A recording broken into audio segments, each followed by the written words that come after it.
Partition जब जो हुई है, जब ये तहरीक शुरू हुई है पाकिस्तान की, मेरी उम्र उस वक़्त तकरीबन 8 साल थी। अल्लाह पाक ने थोड़ा बहुत शऊर दे दिया होता समझने समझाने का। कुरान मजीद मैं पढ़ रहा था अपनी बहन से, तो ये सारे वलवले शुरू हुए लोगों के, पाकिस्तान के वो बुजुर्गों ने बताना शुरू किया, लीडरों ने, कि पाकिस्तान ऐसा होगा जहाँ जाके, मसलन मैं आपको बताता हूँ कि मेरे मामू का राशन का डिपो था वहाँ, हमारी दुकान के नीचे। हमारी दुकानें भी थी 3-4, तो वहाँ राशन का वो डिपो करते थे। तो मैं अपने मामू से पूछता था कि मामू ये पाकिस्तान कैसा होगा, तहरीक चल रही थी। तो मुझे बता रहे थे कि बेटा ये तो देखो ना, मैं वक्फा करता हूँ दोपहर का तो दुकान बंद करता हूँ। मैंने कहा जी हाँ, ताला लगाता हूँ। मैंने कहा हाँ। कहने लगे वहाँ ताला नहीं लगाना पड़ेगा, दुकानें खुली रख के हम जाया करेंगे जहाँ भी, ऐसा पाकिस्तान होगा। इस तरह की बातें, बड़ी पाकीज़ा और बड़ी मुस्बत बातें जो है ना पाकिस्तान के मुतल्लिक़ बहुत पुख्ता थी हमारे जहनों में। सारी जितनी भी आबादी थी मुसलमानों की वहाँ।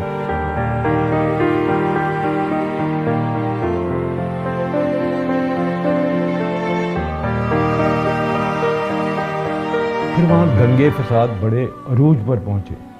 बड़ी मल्लों में हमारे सिखों ने, हिंदुओं ने हमले करते थे सिखों के। तो उसकी निशानी ये होती थी, जब वो हमला करने आते थे महलों में, तो हमारी मस्जिदों में नौबतें बजती थी। वो हाथ, कोई लाउड स्पीकर वगैरह तो होता नहीं था, तो हमें पता चलता था कि ये हिंदू या सिख आए हमला करने। सारे हमारे जवान नौजवान, मैं तो छोटा था, बड़े भाई सारे ही 5-7 थे, मेरे मामू के बेटे, सब तलवारें जो जिसके हाथ में, लकड़ी लेके, किसी के पास बड़ा असला तो नहीं था, बंदूकें वगैरह तो नहीं थी उस वक़्त, जो भी कुछ वो लेके निकल गए। आग लगी हुई है सारे अमृतसर में, ये मैंने अपनी आंखों से देखा है।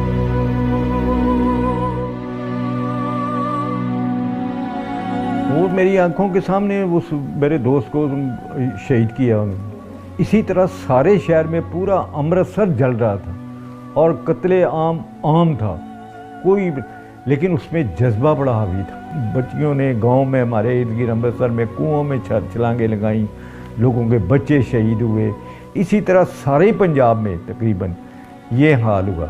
मुसलमानों का ये तहिया था हमारे अमृतसर शहर में कि हम पाकिस्तान, कायदे-ए-आज़म बिल्कुल ठीक कह रहे हैं, ये सारी मेहनत और लगन और हमारी सिमत बिल्कुल सही है कि हम एक अपना मुल्क लेंगे, हमारा अपना होगा वहाँ पाकिस्तान। ये हमारी बुनियादें थी बड़ी ठोस। और पाकिस्तान नारे जो लगते थे, पाकिस्तान का मतलब क्या, ला इलाहा इल्लल्लाह, ये नारा लगता था कि पाकिस्तान का मतलब क्या, ला इलाहा इल्लल्लाह। और बड़ा जुनून था, बड़ा। लेकिन फसादात भी जब हुए उसमें बहुत ज़्यादा नुकसान हुआ, बहुत ज़्यादा नुकसान हुआ। मेरा भाई यहाँ गवर्नमेंट का मुलाजिम था लाहौर में, वो रोज़ आता जाता था बाई ट्रेन। तो उसने हमें पक्का बता दिया, पढ़ा लिखा था, उसने बता दिया कि ये अमृतसर जो ना, ये पाकिस्तान को नहीं देंगे, ये हिंदुस्तान में ही जाएगा। इसलिए हम वहाँ से निकले। और आप यकीन करें, इतनी गाड़ियाँ खून खराबे भरी हुई, खूनों से, लाशों से, बेशुमार बच्चे लावारिस जिनका माँ बाप शहीद हो गए में रास्ते में, वो बादियाब करके वहाँ आए हुए हैं गाड़ियों में, कोई रह गए वो पकड़ के सारे वाल्टन कैंप में। उसकी मिसाल ये है कि मेरा खालाजाद भाई बड़ा, वो बेऔलाद था, उसके 10-15 साल उसकी शादी को कोई औलाद नहीं थी। वो वहाँ से जाके एक छोटा सा लड़का, मेरा 3 साल का या 4 साल का होगा, वो लाए और उसका नाम हमने करीम रखा। उसी के घर में वो परवरिश पा के बड़ा जवान हुआ सबको। इस तरह की बेशुमार बच्चे थे जो लोग, पता नहीं उनका क्या बना।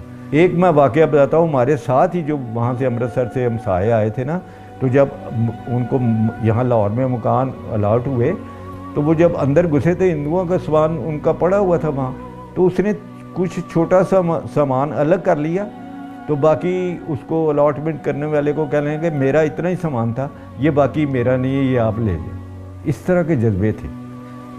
खुदा जाने वो कहाँ गुम हो गए हैं जज्बे। अब देखें, पाकिस्तान इतनी कुर्बानियों से, इतनी ईमान के पुख्तगी से, और ये हकीकत है, मैं आपको बताऊं ये आने वाली नस्लों के लिए भी ये मैं पैगाम देता हूँ कि ये अल्लाह रसूल का एक ख़ास तोहफ़ा है। इसमें अच्छे बुरे हालात, बहुत बुरे भी हालात आएंगे ना, इंशाअल्लाह ताला इसमें आप हिम्मत ना आ रहे हैं, उस नज़रिए पे ज़रा ज़ोर रखें कि हमने इस मुल्क को पाकीज़ा और दुनिया में इसका नाम हमने बनाना है। ये हमारी नस्लों को ज़हन में होना चाहिए कि हमने कितनी कुर्बानियाँ दे के ना, वो लाखों की हैं, लाखों की तादाद है, बड़ी कुर्बानियाँ दी हैं इसलिए कि हम अब अपने मकसद में कामयाब हो जाएं। जितने वसाइल इसमें हैं ना, अब दुनिया, मैं तो नहीं फिरा, मैं तो ज़्यादा से ज़्यादा उम्रे की हैं, तो सऊदी अरब गया हूँ। मैं कसम खा के कहता हूँ कि जिस तरह के इलाके हमारे पास हैं, जो वसाइल हमारे पास हैं, इनको इस्तेमाल करने के तरीके या सिमत हमारी सही हो जाएगी जिस दिन, इंशाअल्लाह ताला इस हमारे जैसा मुल्क दुनिया में नहीं है।